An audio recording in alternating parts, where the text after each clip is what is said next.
Hi everybody, welcome back to Coachy TV. This is going to be a quick video just sort of updating or recapping sort of the progress that the team that I work with, Wharton High School, has made in the last little bit on our Fly 30 reps. It might give you some idea of when you're looking at these workouts, what you might need to be looking for, what you could be looking for, maybe should be looking for in terms of progress and that kind of thing. Because it is something that usually distance coaches and mid-distance coaches don't do a lot of, these Fly 30, alactic, super fast, speed type workouts. And if you're somebody in that situation that's more used to the aerobic side of things, you might not know exactly what you might want to be looking for. So I'll take you through what my team has done. We've done this several times already this cycle since we were able to restart on June 15th. So you can kind of see where my mentality is and maybe pick up something that you're also going to be looking for. So typically on these workouts, they do at the beginning maybe 6 of them, and by this point when we're doing it here the last time, they do 8 to 10 of them. The first 8, they do them all in groups where everything's marked out, and then the last one they do, we time it, so they do it individually, and that's what you're seeing here from our rising senior Jared, our number 1 runner who was also top 10 in the state last year, but he's also consistently, if not the fastest, one of the fastest in this this workout, which kind of shows that you can develop an athlete in multiple ways. They don't just have to be aerobic monsters. That you can give them different weapons to use so that they can have a kick, that they can, later on in the season be able to buffer acid for longer type speed and still be what makes these kids great, just really strong aerobically here too. So as I mentioned, the last rep of the day is recorded, so this isn't the best rep of the day, it's just the last rep, so when it matters, the last one. So they'll have done 8 on the last one here, and then they kind of, again, they all do it individually. They can get 1 potential redo, so if they don't like the 9th one, they can get up to 10. I wouldn't want to go much more than 10 of these with a distance kid, because if you add the fly-in, the deceleration, and the actual rep, it's 60 meters and 60 times 10. 600 meters is the most you would really want to do with anybody on these days. So let's go ahead and take a look at the results. Alright, so here are the 4 times that we have done this season. As I mentioned, we were able to restart on June 15th, and I do go right into this stuff. I think it is really important. You never want to get too far away from fast running, and you can sometimes really get locked into just, long, slow distance type things, especially in the general preparation phase of cross country. So we jump right into it. As you can see, it's about every week to every other week. We did it again on June 30th, so there's a little bit of a gap there, but then July 8th and July 15th. Typically they do 2 to 3 of these a month, getting about 20 sessions per season over both the track and the cross country season. So I track this over season, so essentially I start off the season where I go through and I put their career PRs to that point. Some kids, like here's our new freshman, and here's a young lady who'd never worked with me before this at this point. So that, and also 2 young ladies obviously that are in that position. So we've got their PRs here so I can track it over time throughout, and if they ever aren't there for a day, I just put an X mark so that I know, and as I kind of see as they're going through, as I start to see the yellow appear, I know that people are starting to set new PRs because that's what I'm highlighting. I also, as I say, if we look at it here on the first week, here is Jared. He came in with a PR of 3.16 last season. If I remember correctly, that's only the 2nd person we've had to go under 3.2, which is really, really fast, especially for a distance runner in a Fly 30. And he came out the first time and went 3.26, which is just, fantastic to be only, 0.1 off at this point of the season. Typically in the pre-competitive, or the competitive stage, you stop doing this workout because it's not going to benefit them anymore. So he probably hadn't done this for about, we had the weird things that happened this year with the coronavirus, so he probably hadn't done this for about 3 months. So to come out and be just that little bit off is fantastic, and then he was able to absolutely replicate it. So it tells me that it's not, me timing things incorrectly or anything like that with the stopwatch. And then he got a little bit faster, so what I do is if they do get faster, I put that number in black, and if they ever were to go slower between one of the others, I put it in red. And the last time he got the fastest of the season, 3.22. Now I will put in the description down below both a video that talks about specifically it's for general prep, but it doesn't matter when you're doing it really in the cross country season to say training design, why you do that type of workouts, and I'll also link in the description down below a video where we're actually doing this these workout types so you can see what it actually looks like in practice too. So that's really what you want to see, sort of this steady growth. The next time out or 2, Jared is probably going to be very close to his PR time, and that's exactly what you want. And I said, you don't really want to freak out. So like right here, David, here's also one of our absolute fastest runners, both aerobically and anaerobically. He came in with a PR of 3.28, came out probably about the same, about the same off that Jared was, and then got a little bit faster the second time. But for whatever reason, this one was just a little bit off. If I remember correctly from David doing this one, the last rep, I suggested going forward that he back up a little bit. David's very, very tall young man, so he takes a little bit time to get going on these very short reps. And then as you can see, he came back out and he was his fastest time of the season on the next time. So you don't really want to freak out. Basically what you want to do is kind of look for trends, Is the group collectively getting faster on these? Or is the group collectively getting slower for some reason? So like right here, for whatever reason, we had 5 people get slower from the week before, but then when we came through the next time, most of those people, it got corrected. And then we also don't want to freak out. So you've got somebody like Matt here, our incoming freshman, who had never done them before. He did them here this first time, and then okay, well for some reason he's not back to that point. Well, of course this could be error on my part, but looking at Blauer's mechanics and everything at this point, that's what we call the young man. He's always been trying to reach to get back to this point. So somebody who's new is just kind of getting a feel for it and anything. If I saw somebody like Jared, who is a senior, who's been doing this now for, 4 years or 3 years, 3.5 years, or however you want to look at it, if I saw him kind of bouncing all over the place, I'd be a little more concerned. Somebody like Matt here, it's a little bit less concerning because he's just trying to figure out, how to do these things and that kind of thing. So basically what I'm looking at here, and the last time we did this, I was just absolutely thrilled with the results on July 15th. I'm filming this here the day after the workout on July 16th. So I was really happy with this because not only did we have 6 new career PRs, maybe I'm hedging a little bit here because this is matching a PR, and same thing here with Thomas, he's matching a PR, but it was from the season before, so he's at least back to where he was. 6 new career PRs either set or matched on this day, and on top of that you had Jared, who ran his best time of the season. You had David, who ran his best time of the season. Ethan M. ran his best time of the season. Manny ran his best time of the season. Jensen ran his best time of the season, so that's at 5. We've got Alex here ran the best time of her season, so that's at 6.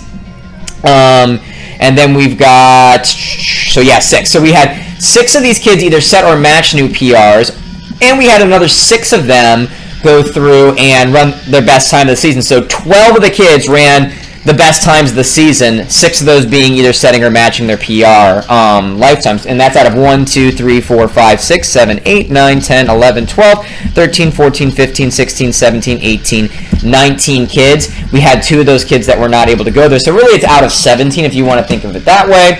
So if you divide 12 by 17, we had 70.5 or 71% of the kids run their fastest time of the season, and another good chunk of them run their best time of their life, which really tells me, okay, well, we're doing the right things here on the speed side.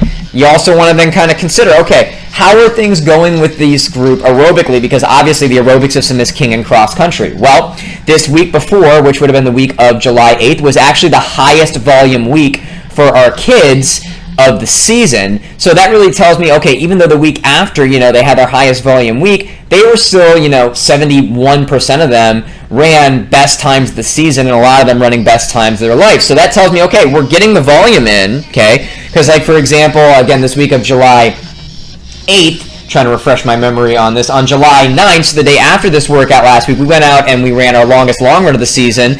Somebody like Jared and Thomas, who are in that top end group, who both seniors who've been with me for 4 years, that meant for them, that 90-minute run they did for the long run meant they ran 12 miles. 12 miles because they're getting to 60 miles on that week, and your long run should be 20 to 22%. So what that means to me is, okay, the week after their highest volume week, if they were really lethargic and didn't run great times, I might be like not super concerned. But this really tells me, all right, we're giving them pretty much just what they need on the aerobic system. They're getting a lot of it, but they're also still continuing to develop in this. And this shows specific strength. We're doing things like plyometric workouts, and I'll link a video in the description down below where we did a short plyometric drills. We also do that on these. Actually, it's part of the one video I was going to put in there already. It's something that's really important. So they're getting that muscle elasticity or specific strength for cross country. So really pleased with these showings that we're seeing here, and even some of the ones that you might see that they didn't necessarily run as well as the time before. So, like, for example, right here, Kevin, he was a little bit slower than the week before, but that's not a big deal. It's not like it's a huge drop-off. The young man here, Danny, actually did not wear his spikes on this day, which could have accounted for a decent amount of that. That's the only one that's a red flag, but again, if he doesn't have spikes, it's also harder to go as fast as when you're doing these times, in spikes. And then, let me see here. Lexi, who ran her fastest time at the very beginning, we actually did not let her do this workout this week because she was having some hip flexor issues, and I did not want her doing this on that type of a day. So, it's just super fast, and that can really kind of, tweak the hip flexor just a little bit. So, I just didn't want to do that with her. So she's kind of back to where she was the week before. So even though we had to modify her workouts, it really wasn't a big deal. And if you even go a little bit further into this, you go the week before, this young man, Dane, who was not able to be there the week before, had also PR'd, again, in the highest volume week. So kind of an interesting way to look at that as you're getting forward. So, and some of these people had PR'd previously, like, for example, here, Matt Swindler. So don't look at it as like, oh, well, they just all had a great PR. Matt had also gotten to that point. If you look at it, he had PR the week before and brought it down a little bit more. So, again, you're looking for trends. You're looking for generalities with that. And one of the generalities that I want to kind of point out here is with a young man named Amir. He came into the season with a PR of 3.51. Unfortunately, he could not participate in our first Fly 30 workout because his paperwork was not completed, so he had to wait until the second time he came out, and he set a PR the first time out. And that might be one of those things like, well, did I do it right? Maybe I'm a little out of practice with doing it, but then he came back the very next time, and he got another PR. So I'm saying, okay, great. Maybe Amir's just getting a little bit faster. Amir is now starting his second ever cross-country season. He's a rising junior. He had never run before his sophomore season, really didn't do any organized type sports. So, maybe he's just kind of getting his legs under him. He's now stronger as a junior. That's usually when you see a decent amount of strength gains for especially high school boys and everything. And then it happened one more time here, and for the first time, he ran the fastest time, which actually did kind of put a little bit of friendly competition here now. Jared definitely wants to go out because he's been our number one runner in this workout. He's number one aerobically and in this workout too for a very long time.